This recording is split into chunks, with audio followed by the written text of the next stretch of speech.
Hello ninth class.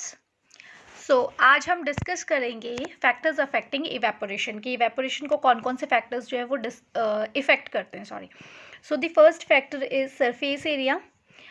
Evaporation is a surface phenomenon. It if the surface area is increased the rate of evaporation is increased. what is surface phenomena? ऐसी कोई भी activity जो surface पे होती है that is known as surface phenomena. तो जो evaporation है that is also a surface phenomena, मतलब कि जो वाटर की मॉलिक्यूल्स हैं वो सरफेस से ही इवेपोरेट होते हैं। इसलिए that is known as surface phenomena. तो जितना ज़्यादा सरफेस एरिया होगा उतना ज़्यादा इवेपोरेशन होगा। इसके लिए एक एग्जांपल है, जब हम कपड़े सुखाने डालते हैं तो हम उन्हें फैला के डालते हैं। क्यों? ताकि जो मैक्सिमम सरफेस एरिया है वो एक्सपोजर में आए सन के। तो जितना ज़्यादा सरफेस एरिया एक्सपोजर में आएगा उतनी ज़्यादा इवेपोरेशन होगी और उतनी जल्दी कपड़े सूख जाएंगे। And that is the first factor that affect the evaporation. Now the second factor is increased temperature. Since we know that कि evaporation कब होता है, जब थोड़ा सा भी टेम्परेचर राइज होता है, पार्टिकल्स की काइनेटिक एनर्जी हाई हो जाती है, उनके बॉन्ड्स ब्रेक डाउन होते हैं और वो इवेपोरेट होने शुरू हो जाते हैं। अगर टेम्परेचर जो है वो ज़्यादा होगा तो ज़्यादा काइनेटिक एनर्जी हो जाएगी मॉलिक्यूल्स की, जो कि फेवर करेगा किसको? इवेपोरेशन को। The next factor that affect is increased temperature. Now the third factor is less humidity. Basically अगर ह्यूमिडिटी को हम डिस्कस करें कि व्हाट ह्यूमिडिटी इज, ह्यूमिडिटी क्या है कि एटमॉस्फेयर में कितने वाटर वेपर्स या कितनी अमाउंट में वाटर वेपर्स प्रेजेंट है, that is known as humidity. अगर ह्यूमिडिटी ज़्यादा होगी, ठीक है, तो क्या है, इवापोरेशन का रेट जो है वो कम हो जाएगा। क्यों?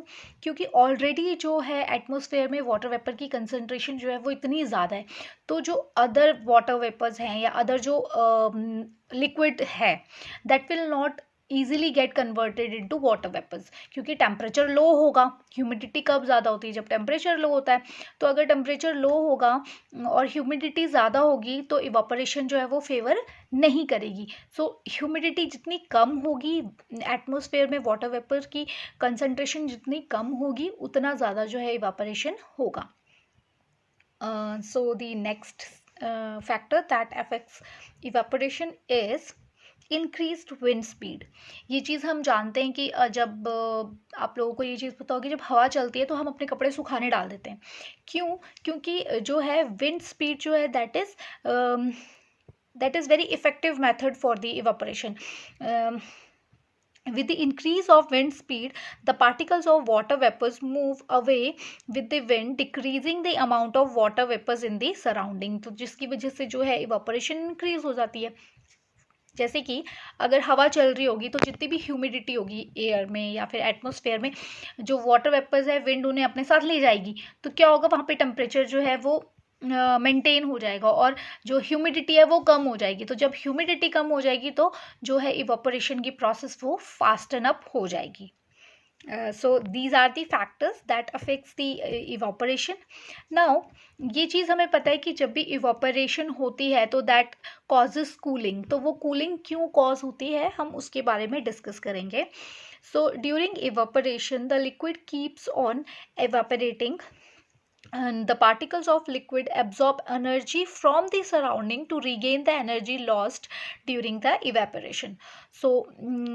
उस एनर्जी को ओवरकम करने के लिए जो उन्होंने लूज कर दी होती है during the time of evaporation, particles क्या करते हैं, अपने सराउंडिंग से एनर्जीज जो है वो गेन करने स्टार्ट करते हैं, जिसकी वजह से जो है हमारा सराउंडिंग जो है वो ठंडा होना शुरू हो जाता है। तो this is the reason why evaporation causes cooling.